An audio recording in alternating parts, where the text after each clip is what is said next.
जुनून, जुनून, जुनून। मुझे अभी और इसी वक्त पता लगा के दीजिए कि साथ वाले ज्वेलर्स का मकान किसने खरीदा है और किसने उसे रातों रात गिराने का काम शुरू किया है। मैंने पीआरओ साहब से कहा है कि पता लगाए, आप भी लगाए। Yes sir. सर वो ट्रेड यूनियन वालों को शाम की चाय पे बुलाना है। To help with it. यहां पर सर पर मुसीबत है और आपको पार्टी की सूची है, कैंसिल कीजिए उसे। Yes sir.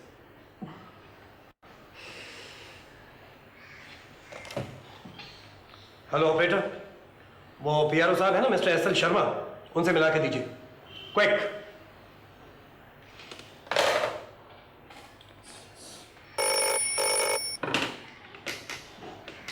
Hello Sharma ji, Aditya Dhanraj, कुछ पता चला? यस सर, कॉर्पोरेशन से पता लगा लिया है, कोई नया बिल्डर है वीआर बिल्डर्स, उन्होंने ये मकान खरीदा है और नई बिल्डिंग बनाने की सैंक्शन भी ले ली। मंजूरी भी मिल गई? अच्छा ठीक है, thank you. VR builders, VR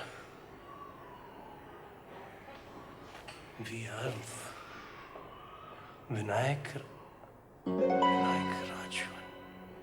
oh yes yes yes yes.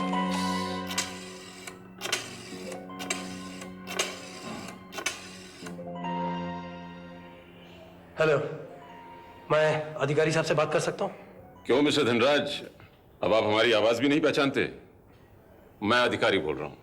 अधिकारी साहब, मेरे घर के साथ ही ज्वेलर्स का मकान था, उसे किसी ने खरीदा है और रातों रात ही उसे गिराना भी शुरू किया। तो मैंने कोर्ट केसेस लेना एक मुद्दत से बंद कर दिया है, आपको तो मालूम ही है। मैंने आपको अपना मुकदमा लड़ने के लिए टेलीफोन नहीं किया है। मैं आपको यह बताना चाहता हूं कि आप अपने चाहते क्लाइंट सुमेर राजवंश से कहिए कि यह सौदा उसके लिए बहुत महंगा पड़ेगा। वो बुज़दिलों की तरह ऐसे ओछे वार करने पर उतर आएगा, मैं तो सोच भी नहीं सकता था। रुकिए रुकिए, आप बहुत परेशान हैं और इसलिए न जाने कैसे कैसे ख्यालात आपके दिमाग में आ रहे हैं। मैं सुमेर का सॉलिसिटर हूं और वो मेरे मशवरे के बगैर कोई भी काम नहीं करता। आपको किसी ने गलत इत्तला दी है। हमने वो मकान तो क्या, आसपास का कोई भी मकान नहीं खरीदा है। मैं आपको यकीन दिलाता हूं। नहीं अधिकारी साहब, यह काम उसके सिवा दूसरा और कोई कर ही नहीं सकता। अब मैं आपको कैसे यकीन दिलाऊं?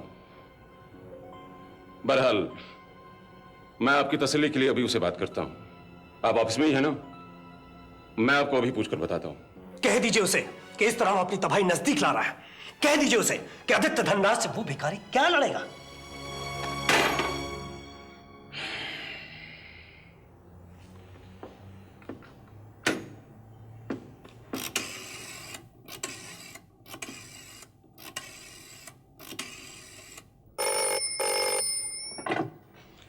हेलो सुमेर, मैं अधिकारी बोल रहा हूं। अरे अधिकारी साहब, आप सुबह सुबह कैसे याद किया? सुनो, तुमने वो ज्वेलर्स का मकान खरीदा है?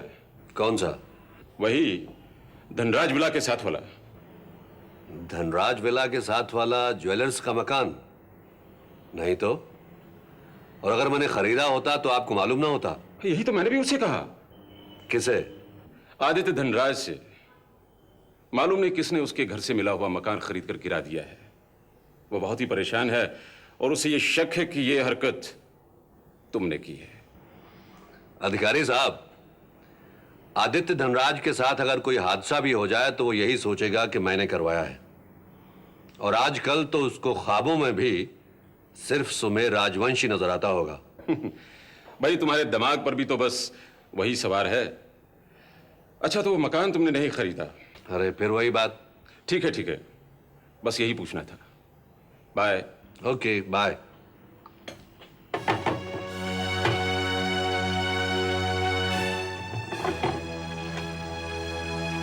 Martina, send me 1 cup of coffee. Real hot.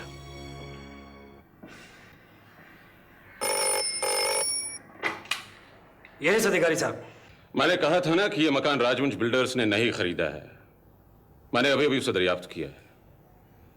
कहा ना कि उसकी सारी डीलिंग्स मेरे ही जरिए होती हैं। अब यकीन कीजिए। अधिकारी साहब, वो इतना सीधा नहीं है जितना आप उसे समझते हैं। वो आपको हर बात नहीं बताता है। खैर छोड़िए, अब जो भी होगा मैं खुद देख लूंगा।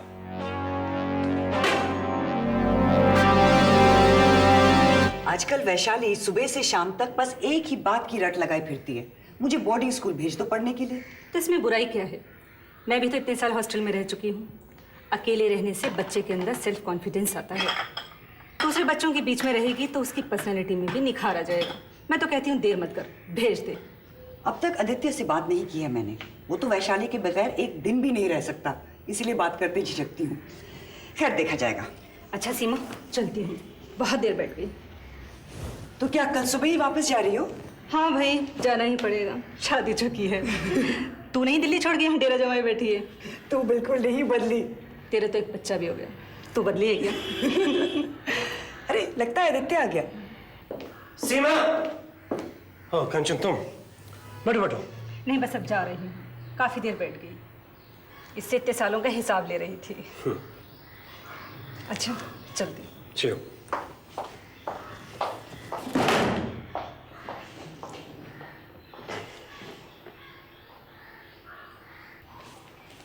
कमाल है, इतना भी नहीं हुआ कि कंचन को बाहर छोड़ाते। हाँ हाँ, मुझे ही हर बात का ख्याल रखना चाहिए। तुम्हें मालूम है कि तुम्हारे आसपास क्या हो रहा है? या सिर्फ इस घर में गप्पे चलती है? मैं यहाँ किसके साथ गप्पे लड़ाती रहती हूँ? इन दीवारों से। बेचारी कंचन यहाँ इतने सालों के बाद आई थी। बस इसी बात का तो रोना है कि घर पे रहने के बावजूद तुम्हें यह नहीं मालूम कि दीवार के परे क्या हो रहा है। पहले या ना बुझाओ, सीधी तरह बात करो। क्या हुआ?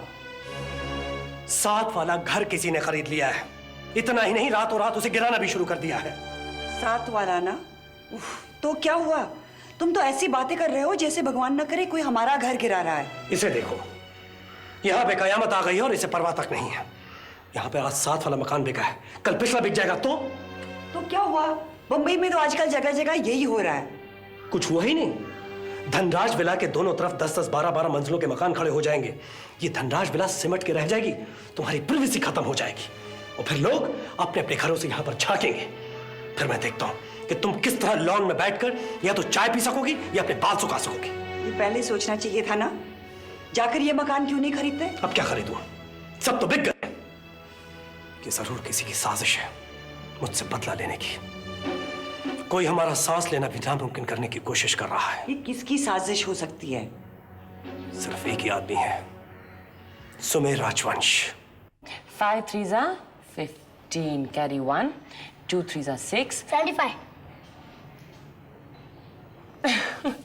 जितनी तेजी से तुम मल्टीप्लाई सब्ट्रैक्ट कर सकते हो, उतनी तेजी से मैं तो क्या, तुम्हारे पापा भी नहीं कर सकते। बिल्कुल सही कह रही हो। लो आ गए तुम्हारे पापा। मैं आ गया हूँ तुम लोगों को साथ ले जाने के लिए। अभी बताता हूँ। बेटे तुम जल्दी से अपना होमवर्क खत्म कर लो, फिर मैं आपको घुमाने लेके चलूंगा। सच? नहीं पापा, आप झूठ बोल रहे हैं। अभी साइड से टेलीफोन आएगा और आप हमें छोड़कर वहाँ चले जाएंगे। नहीं बेटे, आज चाहे जितने फोन आ, मगर आपके पापा कहीं नहीं जाएंगे। आप जल्दी से अपना होमवर्क पूरा कीजिए, मैं तब तक नहा लेता हूँ, फिर हम सब घूमने जाएंगे। ओके? बेटा तुम ये प्रॉब्लम्स खुद सॉल्व कर लोगे? हाँ, मैं पापा के कपड़े निकाल के देती हूँ।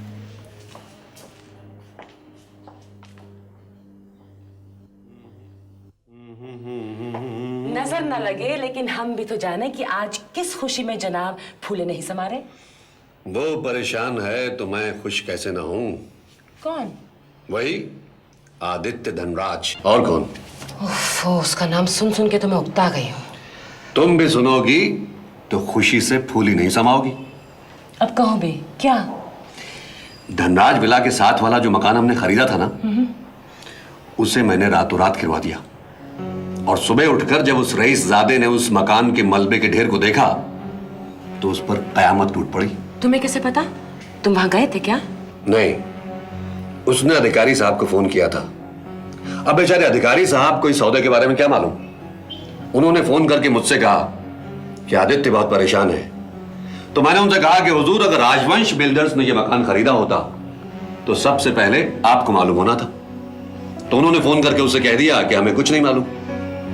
और अब वो ये जानने के लिए अंदर ही अंदर तड़प रहा है कि ये कौन सा सैलाब है जो अचानक उसकी जड़ों तक पहुंच गया है। तुमने अधिकारी साहब से झूठ बोला, तुम्हें शर्म नहीं आई? अरे मैंने झूठ कहां बोला?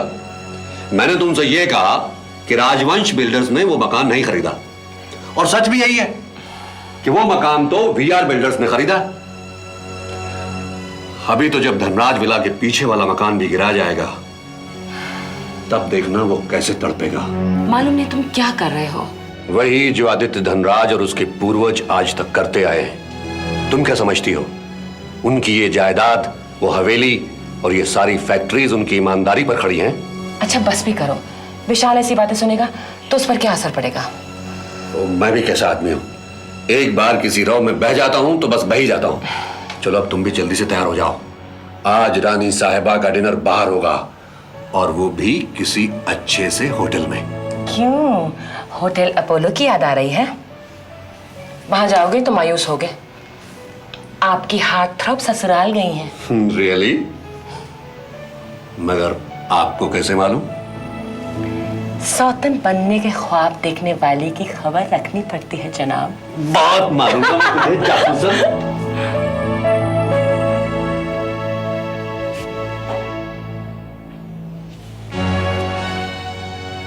असली मजा तो तब आएगा राजवंश साहब, जब उस रईसजादे को पता चलेगा कि उसकी रग रग तक पहुंचने वाला शख्स कोई और नहीं, सुमेर राजवंशी है।